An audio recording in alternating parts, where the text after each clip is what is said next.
السلام عليكم ورحمة الله.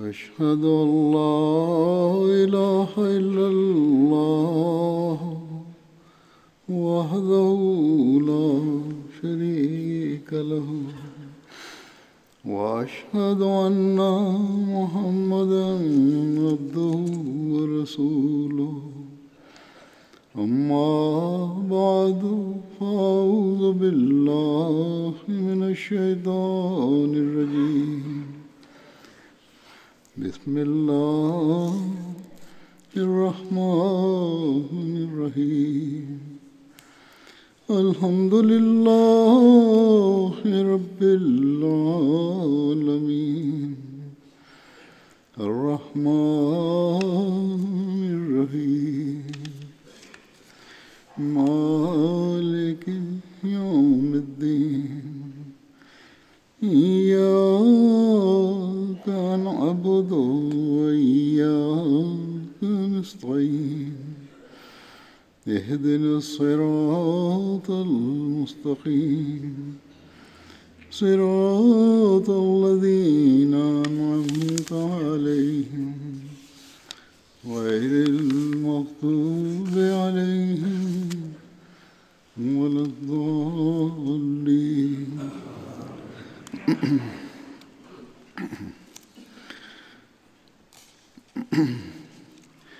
आज जिन सहाबा का जिक्र करूँगा उनमें से पहले हज़रत साबित बिन खालिद अंसारी हैं. Le premier compagnon que j'évoquerai aujourd'hui se nomme Thabit bin Khalid Ansari.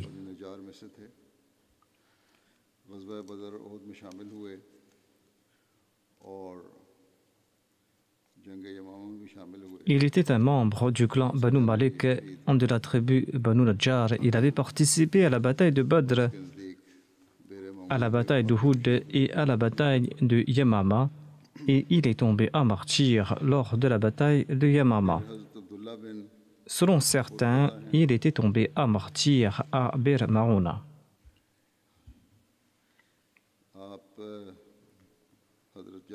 Le deuxième compagnon d'aujourd'hui se nomme Abdullah bin Urfata. Il avait accompagné Ja'far bin Abi Talib en Abyssinie.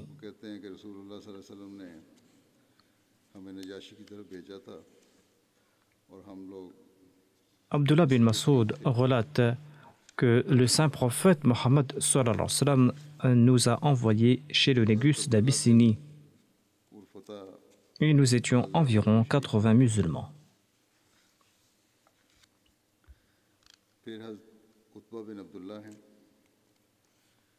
Abdullah bin Urfata avait participé à la bataille de Badr. Utba bin Abdullah est un autre compagnon.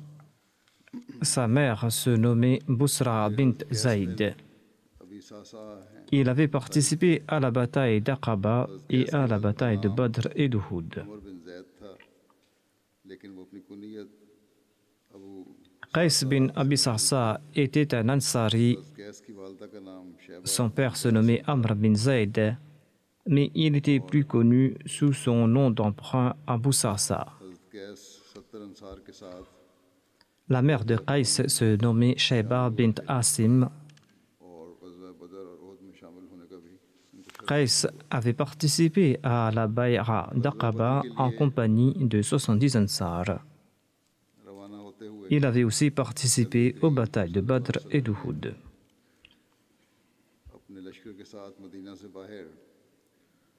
En partant pour la bataille de Badr, le saint prophète Mohammed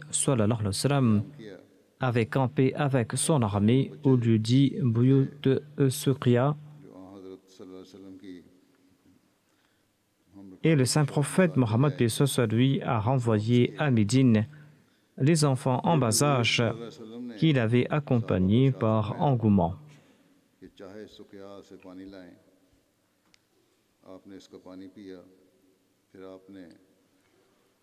Le saint prophète Mohammed sallallahu alayhi wa sallam a demandé à ses compagnons d'apporter de l'eau de Suqya.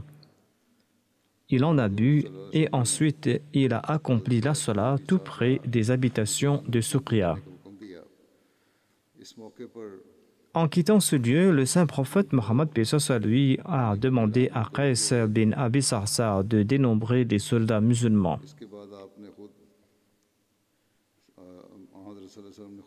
Qais bin Abi Sarsa était aussi responsable de l'eau.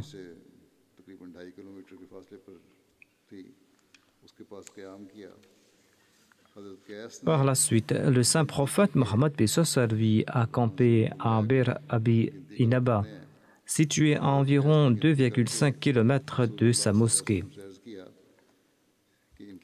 Qais bin Abi Sarsa a dénombré les musulmans et il a informé le saint prophète Mohammed lui qu'il y avait en tout 313 musulmans. Le saint prophète Mohammed était ravi d'entendre cela. Il a déclaré que les compagnons de Talut étaient du même nombre.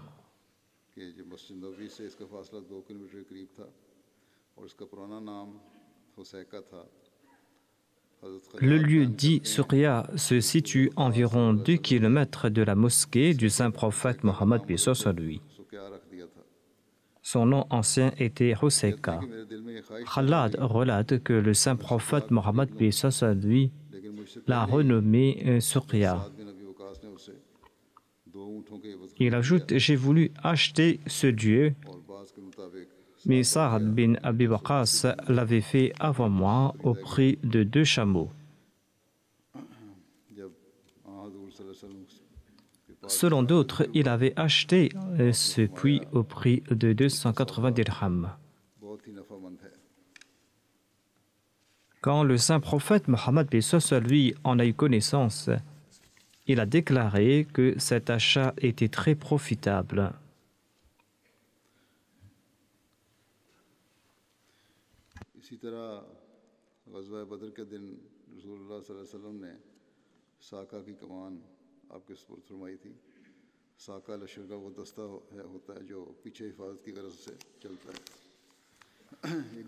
Le jour de la bataille de Badr, le saint prophète Mohammed lui a confié à Qais bin Abi Sarsa le commandement du détachement qui a pour but de protéger l'arrière de l'armée.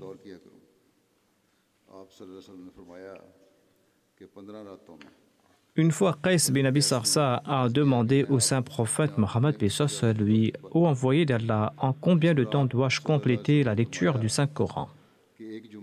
Le saint prophète Mohammed lui a déclaré en 15 nuits. Sur ce, Qais a dit: je peux en faire davantage. Le saint prophète lui a conseillé: complète la lecture du Saint-Coran d'un vendredi jusqu'au prochain. Qais bin Abi Sarsa a ajouté: je peux faire davantage.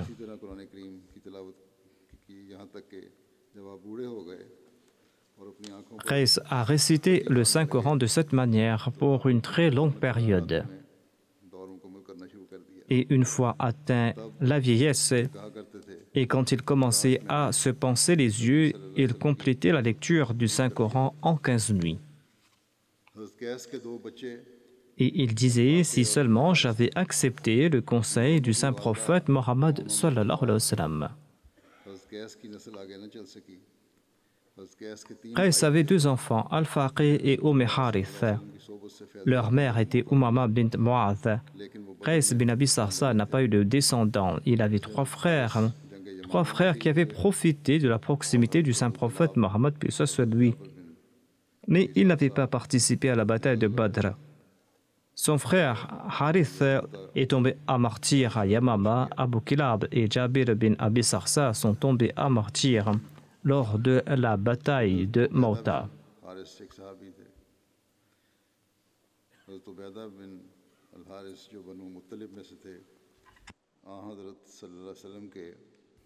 Ubayda bin al-Harith est un autre compagnon. Il appartenait au clan Banu Muttalib et il était un proche parent du saint prophète Mohammed lui. Il appartenait donc au clan Banu Muttalib et son nom d'emprunt était Abu Harith. et selon d'autres, son nom d'emprunt était Abu Muawiyah. Sa mère s'appelait Suhaila bint Khuzay. Ubayda bin al-Harith était 10 ans plus âgé que le saint prophète Mohammed paix soit lui.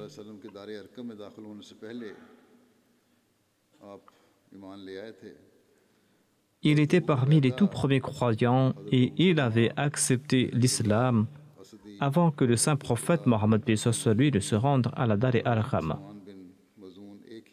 Abu Ubayda, Abu Salama bin Abdullah Asadi, Abdullah bin Arqam Makhzoumi, Ousmane bin Marzoun ont tous accepté l'islam au même moment. Ubayda jouissait d'un statut particulier auprès du saint prophète Mohammed sallallahu alayhi wa sallam. Ubayda bin al-Harith avait embrassé l'islam au tout début et il était un des chefs des Banu Abd Munaf.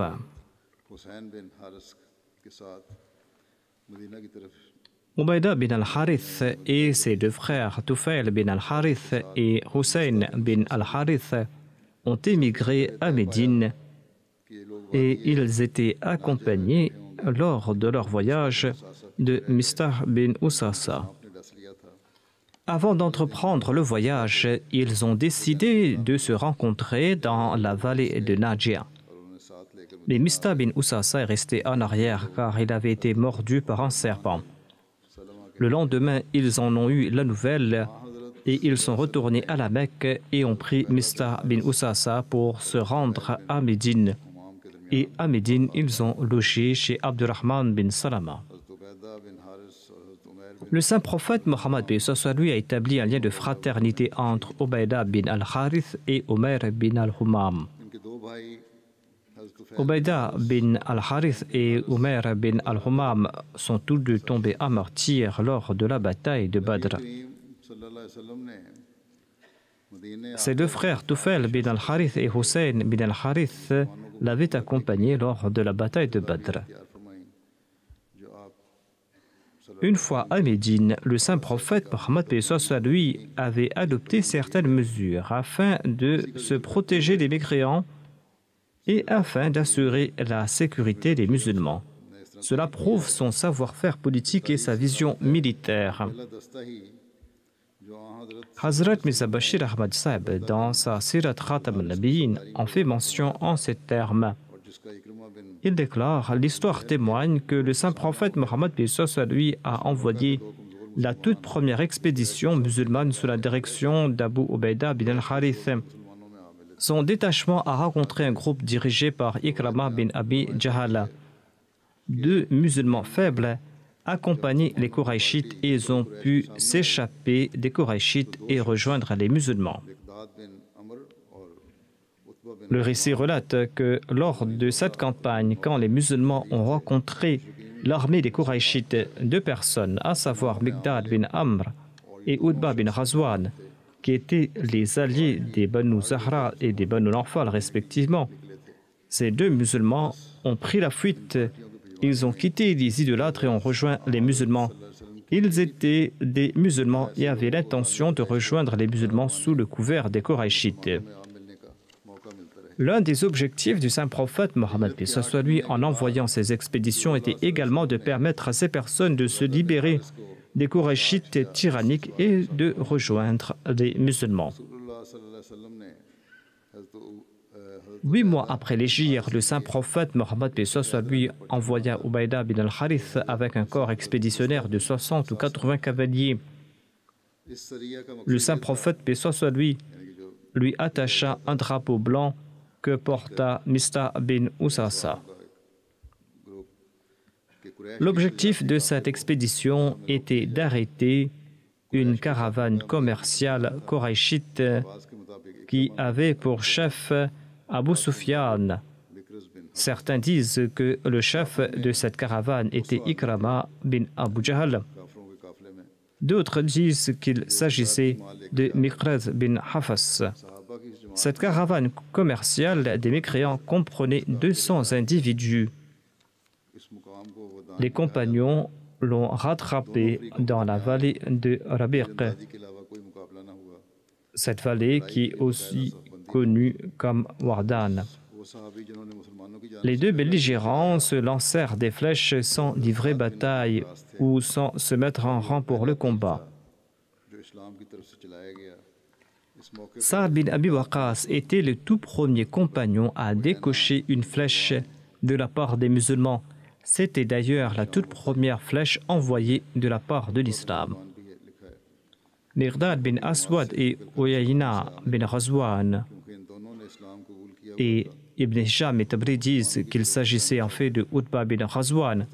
En tout cas, ces deux musulmans sortirent des rangs des polythéistes pour rejoindre les musulmans. Ils étaient des musulmans et souhaitaient se joindre à eux. Ubayda bin al-Harith avait mené là la deuxième expédition militaire de l'islam. Après s'être lancé des flèches, les deux belligérants se sont séparés, car les polythéistes craignaient qu'une grande armée musulmane n'arrive en renfort. Pris de peur, ils s'éclipsèrent. Les musulmans ne les ont pas poursuivis.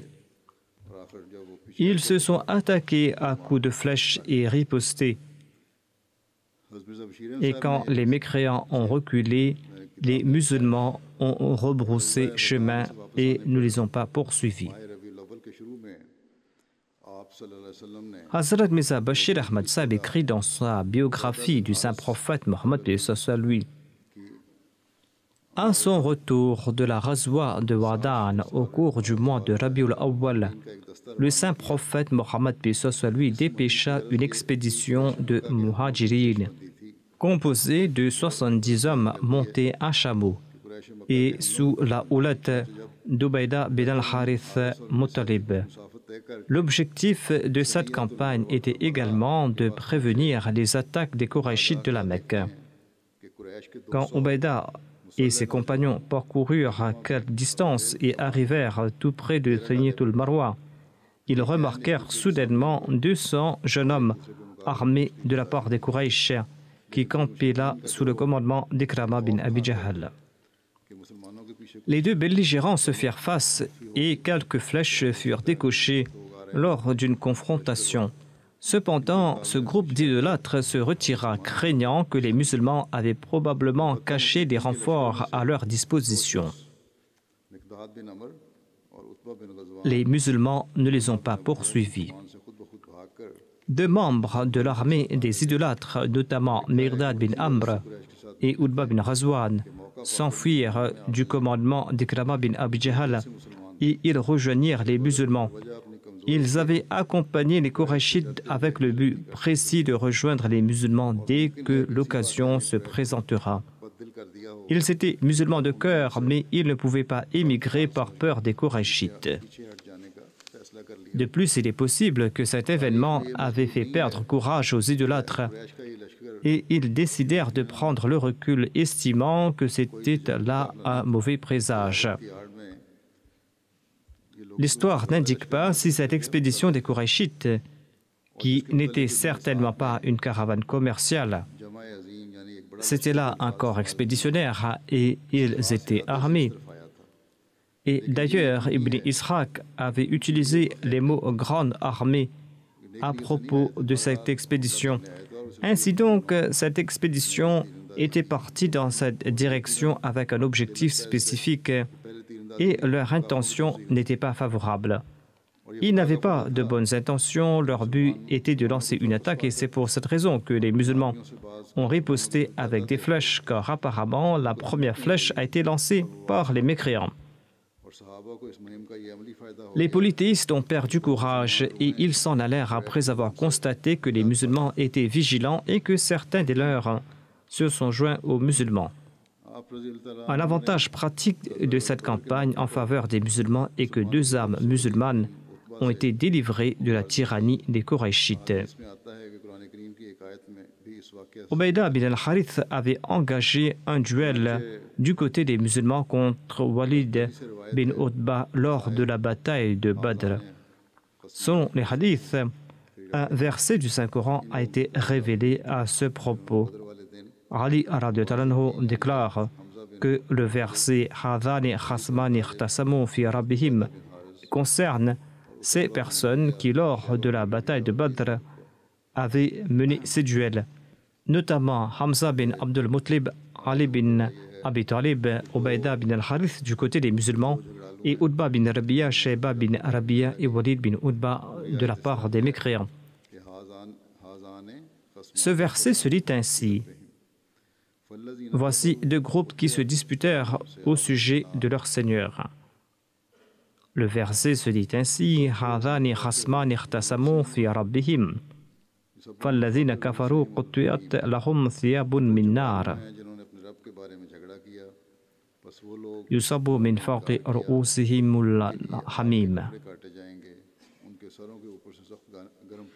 Voici deux groupes qui se disputent au sujet de leur Seigneur. Quant aux mécréants, des vêtements de feu seront taillés pour eux et de l'eau bouillante sera déversée sur leur tête.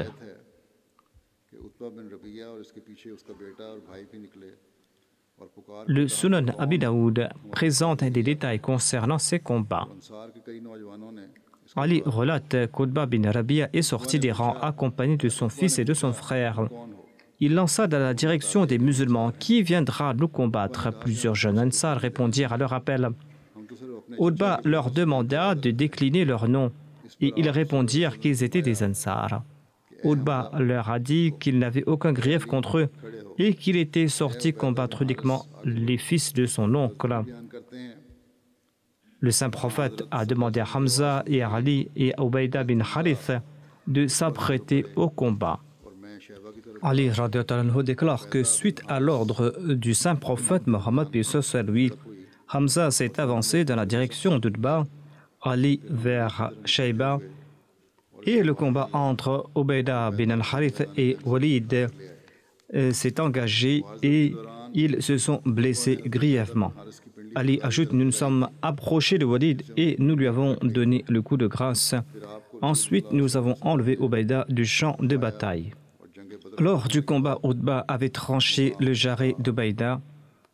Après la bataille de Badr, le saint prophète Mohammed lui l'a fait porter au lieu-dit Safra, qui était situé non loin de là, et Ubayda a rendu l'âme à Safra et il a été enterré sur place. Selon un récit, Ubayda bin al-Harith avait le jarret tranché et de la moelle en sortait. Transporté dans cet état au saint prophète par les compagnons, Ubayda a demandé: ô envoyé d'Allah, ne suis-je pas un martyr? Il était tout simplement blessé, il n'était pas encore mort. Le saint prophète a répondu: certainement tu es un martyr. Le saint prophète Mohammed lui a posé la tête d'Ubayda bin al-Harith sur ses cuisses selon un récit. Ubayda a déclaré: si seulement Abu Talib était encore vivant aujourd'hui, et il aurait su que ses propos et ses vers s'appliquent davantage à ma personne.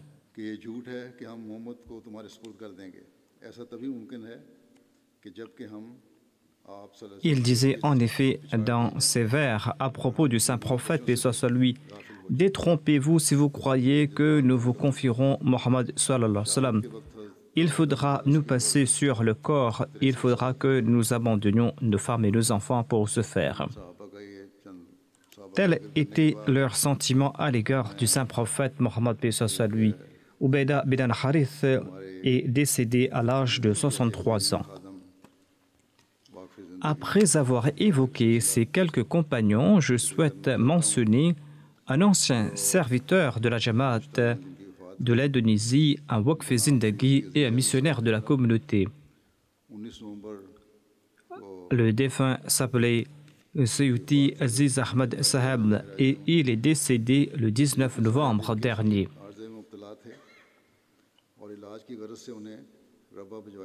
Inna lillahi wa inna ilayhi raji'un. C'est à Allah que nous appartenons et c'est à lui que nous retournerons.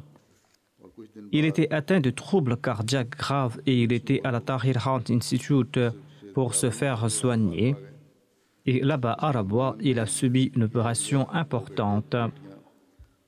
Il ne s'est pas rétabli suite à cette opération et il a rendu l'âme le 19 novembre dernier. Sayyidi Sahab laisse derrière lui sa femme, ses 2 fils et ses 2 filles, ainsi que 10 petits-enfants, dont 6 sont des Waqf-e-Naw. Sayuti Aziz est né le 17 août 1944 à Boné, dans le sud de l'archipel des Célèbres, en Indonésie. Il avait étudié à la Jamia de Rabwa de septembre 1966 jusqu'en octobre 1971. Il a été affecté en avril 1972 en Indonésie en tant que missionnaire central. En 1945, il a reçu son diplôme de Shahed suite à ses états de service sur le terrain. Il a accompli le pèlerinage à la Mecque en l'an 2000. De 1972 jusqu'en 1979, il a travaillé comme missionnaire au sud de Sumatra, à Lampang, à Jambi et à Banu Kolo.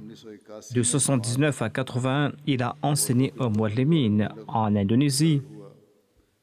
Ensuite, de 1981, il a servi comme missionnaire de Porgo et comme directeur adjoint de la classe des missionnaires et des Muballirin.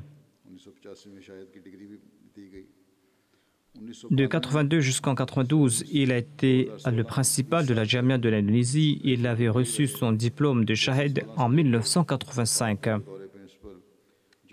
1992 jusqu'en 2016, pour environ 20 ans, il a été responsable de la prédication. Ensuite, de 1976 jusqu'à son décès, il a servi comme principal de la Jamia de l'Indonésie. Sayuti Aziz s'est marié en 1973 à Afifa Sahiba, la fille du missionnaire Abdul Wahid et la sœur aînée de Maulana Abdul Basit Sahib, l'amir de la Jamaat de l'Indonésie. De cette union est né 4 enfants: Wardia Khalid, Khalif Abdul Bari, Saradat Ahmed, Alita Atiyatul Alim. L'épouse du défunt Afifa Sahiba est décédée en 2009. Par la suite, le défunt a épousé Arina Damayanti Sahiba. Il n'a pas eu d'enfant de cette union. Sayuti Aziz a évoqué dans une interview sur la MTA la conversion de sa famille. Il a relaté: ma famille et moi-même avons accepté l'Ahmadiyya en raison du conseil de mon grand-père. Il disait que l'imam al-Mahdi apparaîtra durant les derniers jours et que nous devrions l'accepter. Afin d'exaucer son vœu, ma famille a émigré à 2 reprises. En 1959, nous sommes partis à Lampang et en 1963, le missionnaire Maulana Zaini Dehlan est venu prêcher le message de l'Ahmadiyya à Lampang. Lors de notre rencontre, il nous a informés à propos de l'avènement de l'imam al-Mahdi. Nous lui avons demandé des preuves et il nous a offert un livre sur la véracité du Messie des derniers temps et il nous a conseillé de lire ce livre. Après ma lecture, j'étais convaincu que l'imam Mahdi qui devait apparaître est déjà là et qu'il s'agit de Mirza Ghulam Ahmad de Qadian. Le 13 février 1963, alors âgé de 19 ans, moi-même ainsi que 40 membres de ma famille, nous avons fait la bayra par l'entremise de Maulana Zaini Dehlan. Ensuite, il ajoute que le Wakilu Tabshir de Rabwa visita Bandung en 1963 et j'étais présent là-bas en participant dans les programmes de la Jamaat, en rencontrant les missionnaires. La véracité de l'Ahmadiyya était devenue pour moi plus éclatante. Il évoque en ces termes son inscription à la Jamia. Il dit: en 1963, Maulana Abu Bakr Ayoub, qui était le missionnaire du sud de Sumatra, est venu chez lui à Lampang pour la formation des nouveaux convertis. Après sa tournée, il a envoyé un rapport au responsable du Tabligh, Maulana Sayyid Shah Mohammad Jilani. Il a dit que certains membres de l'ethnie Borghis avaient fait la bayra, mais qu'il n'y avait aucun missionnaire parmi eux, tandis qu'il y a des missionnaires parmi l'ethnie javanaise et Sunda. Il a dit: j'ai vu 3 jeunes qu'on peut envoyer à Rabwa pour leurs études. Le défunt rapporte qu'il était l'un de ces 3 jeunes On proposa leur nom pour qu'ils soient inscrits à la Jamia de Rabwa et on leur demanda de préparer leur passeport. Mais la situation politique de l'Indonésie n'était guère favorable et ils n'ont pas pu faire leur passeport. En 1966, nous sommes partis en compagnie de Maulana Imamdin, le responsable du tabligh à l'ambassade du Pakistan, pour faire une demande de visa. Nous avons eu notre visa en 15 minutes. Nous sommes arrivés à Karachi et nous avons passé une nuit là-bas et nous sommes partis à Rabwa par train. Je suis sorti de la gare, dit-il, et je suis parti à la Jamia à pied, où de nombreux étudiants m'ont accueilli. L'environnement de la Jamia était tout nouveau pour nous et nous avons fait face à des difficultés au tout début. C'était très difficile pour nous. Ensuite, on s'y est habitué. Après 3 jours, j'ai été admis à la Jamia. Parmi les enseignants se trouvait un compagnon du Messie promis qui s'appelait Master Atta Mohammed. Lors de mon séjour à Rabwa, j'ai rencontré de nombreux compagnons du Messie promis d'Islam et je cherchais les occasions pour en rencontrer, pour leur parler et pour masser leurs pieds. Le défunt relate une belle rencontre qu'il a eue avec le 3e calife. Il dit après l'élection du calife, nous sommes partis le rencontrer pour la toute première fois.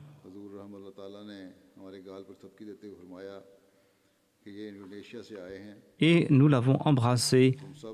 Le calife nous donnait des petites tapes sur la joue et disait: ceux-là sont venus d'Indonésie. Et il dit: vous tous qui sont de l'étranger, vous êtes venus de très loin et vous êtes mes enfants. Il dit que l'aura spirituelle du 3e calife nous a toujours accompagnés et c'est ainsi que toutes nos difficultés s'évanouissaient. Le 3e calife nous conseillait de venir le rencontrer quand nous étions en difficulté. Avant de rentrer en Indonésie, je suis parti voir le calife qui m'a demandé: de quoi avez-vous besoin? J'ai répondu que j'avais besoin de quelques ouvrages, mais que je n'ai pas pu en trouver dans un des bureaux concernés. Le 3e calife a écrit une note. Il a dit: fournissez à Suyuti les livres dont il a besoin. Par la suite, j'ai eu toute la série du Rouhani Khazain qui est toujours à ma disposition. Avant de partir, le 3e calife m'a serré longuement et il m'a dit dans l'oreille: ne sois pas infidèle envers ton maître. Ceci est d'ailleurs mon conseil. Le défunt relate qu'en 1993, Sharif Ahmad Bogas, l'amir de la Jamaat de l'Indonésie, l'a envoyé aux îles Philippines dans le cadre de la Bayra internationale en disant que c'était là un ordre du 4e calife. Le défunt relate que je lui ai dit que je suis très faible et que je ne maîtrise pas la langue des îles Philippines. L'amir Saeb m'a répondu qu'il a en moi une entière confiance et que je devais m'apprêter à partir. Je suis parti du centre et j'ai dû traverser par Mani et par Zamboa Katsi. Et la nourriture que j'ai mangée a provoqué une colique sévère et j'étais très faible. J'ai supplié Dieu en ces termes: ô Allah, si je meurs ici, il n'y a aucun musulman pour diriger ma prière funéraire. La nuit, dans un songe, j'ai vu un infirmier en uniforme qui est venu vers moi. Il a passé sa main sur mon front et a soufflé sur moi. J'ai ressenti que mon corps s'était refroidi et la fraîcheur sortait de mes orteils. Le matin, j'étais en pleine forme. Je suis parti dans la direction de Tawi Tawi et par la grâce de Dieu, après 3 mois, 130 personnes ont embrassé l'Ahmadiyya. Abdul Basit Saeb, l'amir de la Jamaat de l'Indonésie, relate: j'ai observé de très près Suyuti Aziz Saeb en tant que beau-frère et en tant que missionnaire. Il était quelqu'un de très simple. Il était un grand exemple d'humilité. Il montrait de la patience en toute occasion. Il se consacrait à la prière et accomplissait la prière Tahajjud. Il avait une grande confiance en Dieu et une grande sincérité, une grande affection à l'égard de la Nizam et Jamaat et du califat. Il plaçait toujours les œuvres de la Jamaat au-dessus de ses travaux personnels. Il était un serviteur accompli de la communauté. Il assumait toutes les responsabilités qu'on lui confiait avec sincérité. Qu'il serve en tant que missionnaire, qu'il ait servi en tant qu'enseignant ou en tant que principal de la Jamia ou en tant que responsable de la prédication, il était un très grand exemple pour les Waqifin et Zindagi. Marsoum Saheb, l'adjoint du principal de la Jamia de l'Indonésie, relate: Seuti Saheb enseignait la traduction du Saint-Coran aux classes Khamisa, Arabia et Thalitha de la Jamia. Il enseignait la kalam à la classe Mubashirin en utilisant l'ouvrage Irfani Ilahi qu'il avait traduit lui-même en langue indonésienne. Quand la maladie l'avait affaibli et qu'il lui était difficile de marcher, ses élèves se rendaient dans son bureau pour la classe. Il avait tenu la dernière classe le 8 novembre avant de se rendre à Rabwa. Il disait souvent que le 5e calife avait donné l'autorisation d'ouvrir la classe de Shahed à la Jamia et que les élèves devaient être à la hauteur des attentes du calife et accomplir de grands efforts.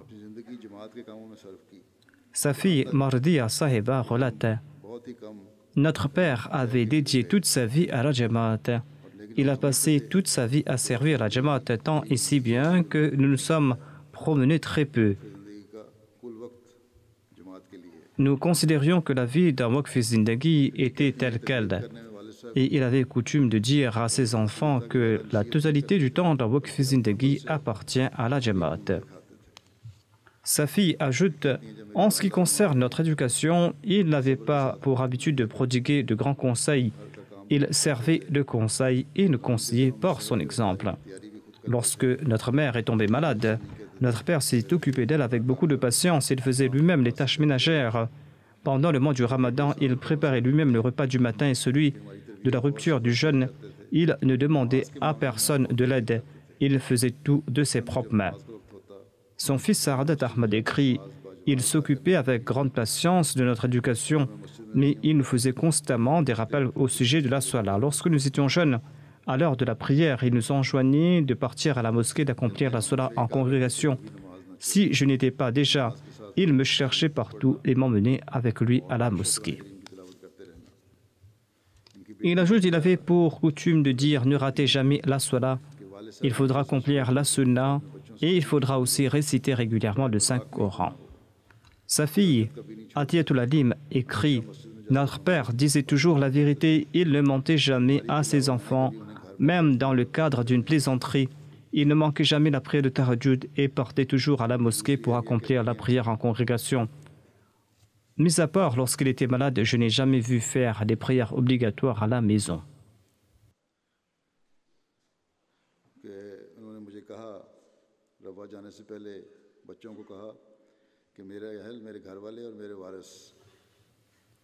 Sa deuxième épouse écrit: Avant de se rendre à Rabwa, il m'avait dit, ainsi qu'à ses enfants: Ma famille, les gens de mon foyer, mes héritiers sont le califat.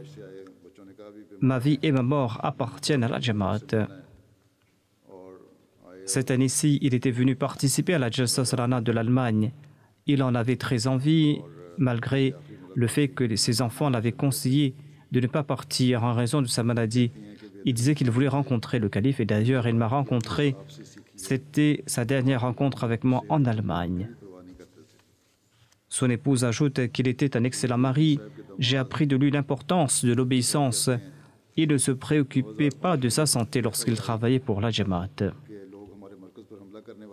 Zaki Saheb, le beau-frère du défunt, écrit: En 2005, nous avons appris que des gens allaient attaquer notre centre et le défunt avait ordonné aux dames de se rendre pour défendre le centre. Je me trouvais également là-bas. Seuti Saheb était le Raïs Tablir et il n'avait pas peur, il avait un grand courage, il passait la nuit à la rencontre des Khuddam et il les encourageait. Son gendre ajoute: J'ai toujours vu qu'il avait un grand amour pour le califat. Il disait toujours qu'il était un Waqf Zindagi Et tout ce qu'il le faisait avec l'approbation du calife.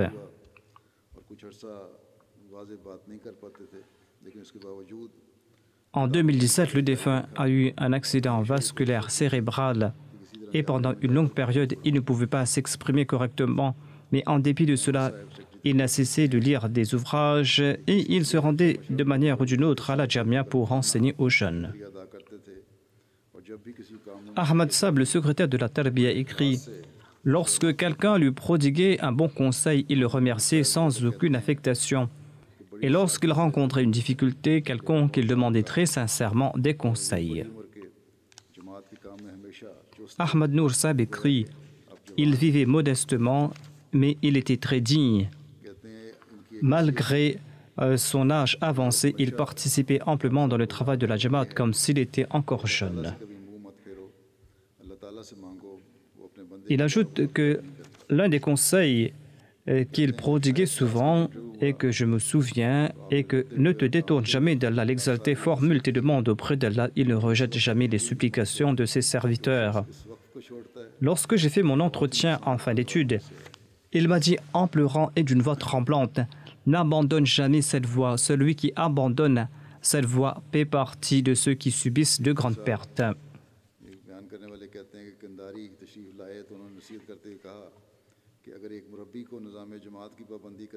Quelqu'un relate que lorsque Seyuti Sab est parti à Kandari, il a prodigué ses conseils. Si des facteurs externes et internes empêchent un murabbi, un missionnaire, de faire respecter la hiérarchie de la Jamaat, alors avancez sans peur et soyez sûr et certain que la divine est à votre côté. Mais si vous êtes la cible du mécontentement des membres de la Jamaat en raison de vos défauts personnels, alors il est important de faire votre introspection et de vous améliorer. Il ne faut pas s'inquiéter pour le travail de la Jamaat.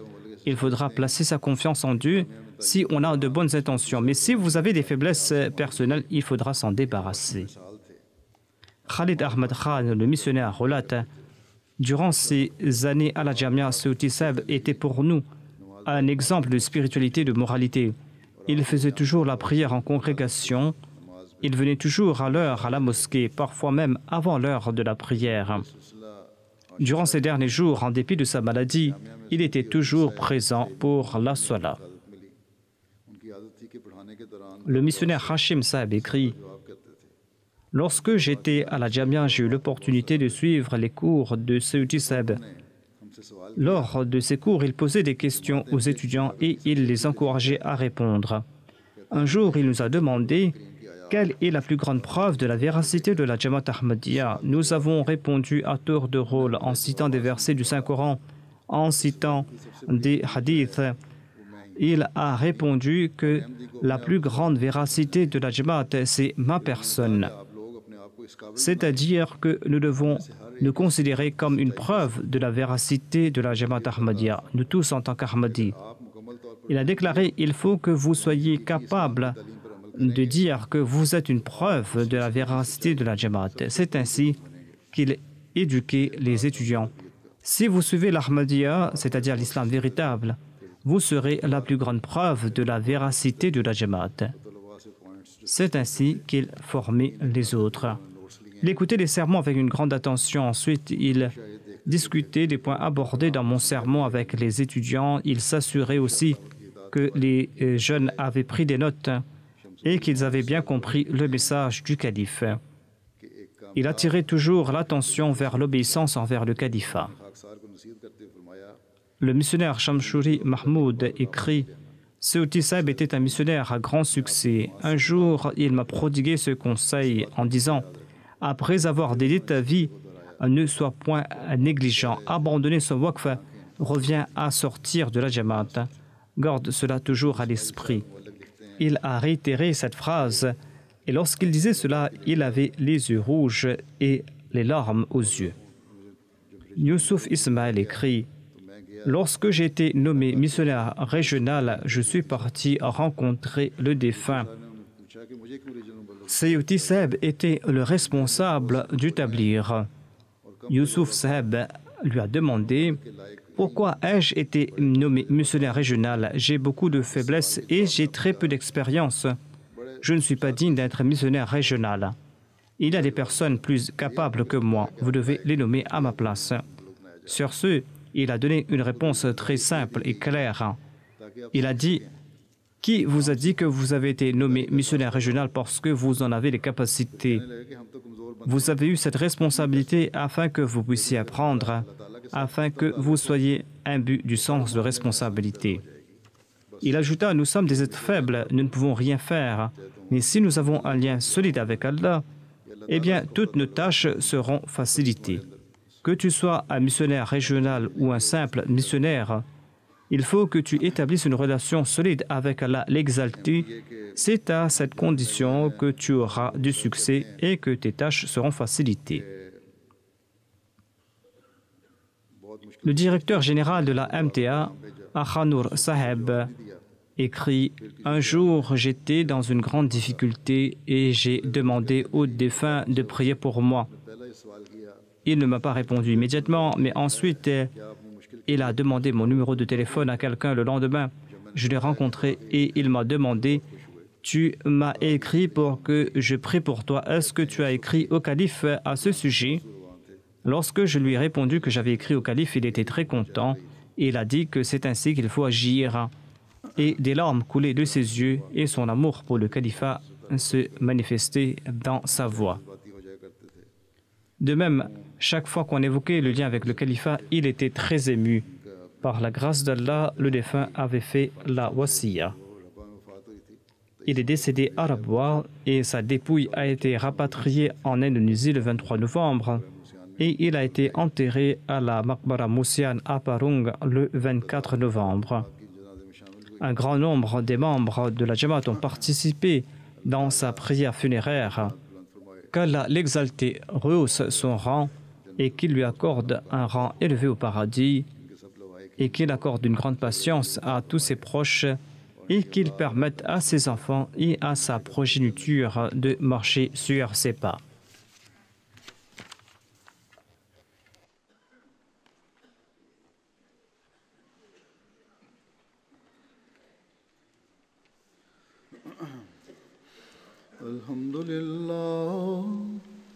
Alhamdulillah, nahmaduhu wa nasta'inuhu wa nastaghfiruhu wa nu'minu bihi wa natawakkalu alayhi wa na'udhu billahi min shururi anfusina wa min sayyiati a'malina.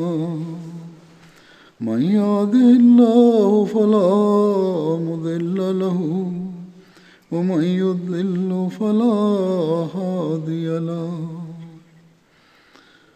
ونشهد أن لا إله إلا الله ونشهد أن محمدا عبده ورسوله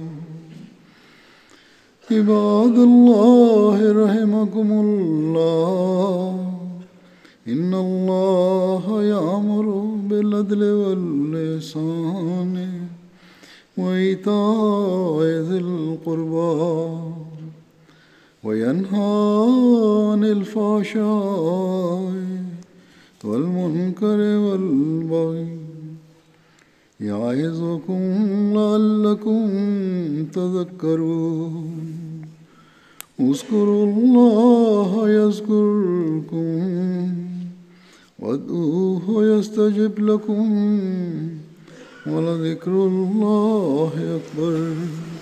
नमाज़ों के बाद मैं जनाज़ा गायब भी पढ़ाऊँगा.